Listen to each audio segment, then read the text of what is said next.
to revive the Otobi Water Works and the Kasinala Water Works. But the issue here now, the state needs to be reticulated. A lot of pipelines have been vandalized, especially in the rural areas. I paid a visit to Otukpo last week, and so many of the residents were complaining that the pipelines that were running supplying water have been vandalized. Within Makurdi town here, a lot of broken pipes. If these water works begin to function properly, how would the people enjoy this water supply? More so that in previous administrations, they have complained that reticulation of the town is capital intensive. How do you intend to go about it? Before now, payment of salary was capital intensive. So everything in the state was so named. Again, talks about the strategy, the planning, the focus, and then the willpower to ensure that it is done. Is it my administration that brought in the contractors on the Otobi, Otukpo, Kasinala waterworks? The answer is no. In fact, the previous administration owed them so much, millions and millions of money.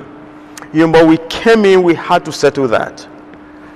In strategizing, people, if you want to introduce someone into something new, as we are doing, you first of all have to do the education. Then you get into the field to let them understand what the issues are before you start bringing the newness of it.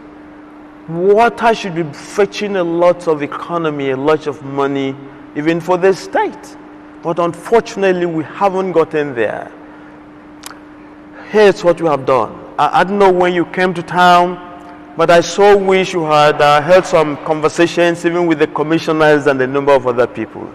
The commissioner for Waterworks and Environment will even tell you that as I am speaking here, there are contractors who are already going about the urban areas to do a feasibility study to see how damaged are those. And unfortunately, the water reticulation, it's even worse bad in Makurdi here. So it's like Chinua Achebe saying water everywhere, but not even a drop to drink. We have the river right behind us here, and then people are not getting water. So that became quite unacceptable to us. The water, they call it the Great Waterworks of Otobi, Otukpo, Kasinala, then Yande, Boko, Buruku, Yande, Boko, are quite capital intensive. But it is a must that we will do. But first of all, we still have to supply water to people, no matter which frame it will come. Because like Otukpo doesn't have water at all. So if we wait on the side to say, let us bring in the contractors, first of all, to do the reticulation before we give them water, just imagine what my name would become. So we first of all have to do the parchment. So, but putting the bandage on this water wound, it's not the answer. So we are still exploring. As I speak here, that people in the field, right even in Makurdi here, doing the study work. So we first of all need to get this frame. One unfortunate thing we have experienced in this state is the lack of data. It's nada, zero, nothing at all. So when you are talking about reticulation, no one understands it. No one understands the water pathways that Aperiku did. And Aperiku did enormous works. Had opened up companies for us. Every large establishment you find in the state was his own initiative, and then Father Adasu. But all these are like moribund. But let me not get deep into your space. You may have a question on that as well, so let me just keep that. But we are already on this waterworks. There is emergency for now to have that water fixed for the Otukpo people. So, and the only way to do that was to do the short term first, and then the long term, it's already on the way. Your Excellency, let's go into politics, because now yes, you are into politics full time, and I'm sure you are experiencing a lot of politics against you. For example,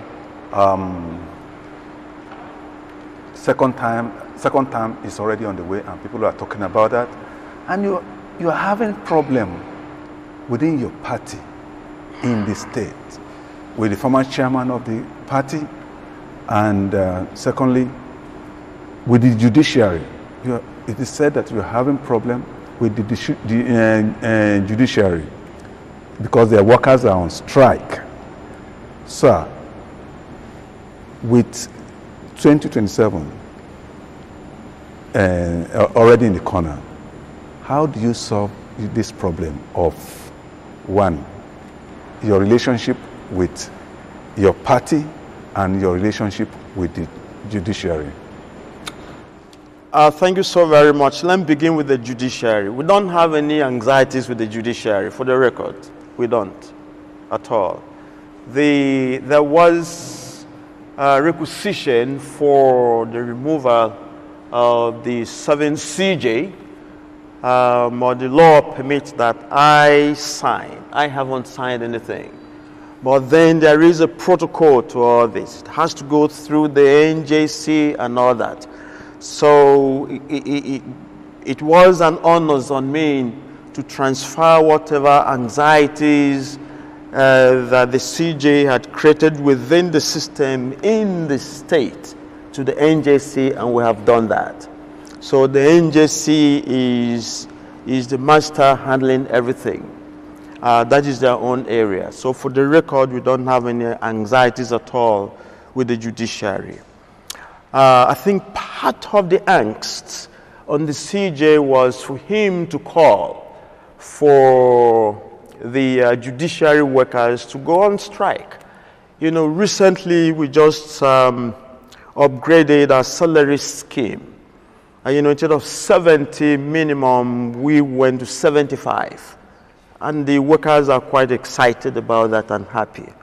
What the judiciary, the first time I came into administration, I granted them independence. I granted autonomy also to the local governments. So it's already in practice before the official local government autonomy now came. We were already on the practice. The judiciary was already on her own, doing their own stuff, doing their own macro and micro management of whatever resources. And the divide was just made in a way that I know what it is. The head man gets a lot of change in there. So instead of him fixing what he started,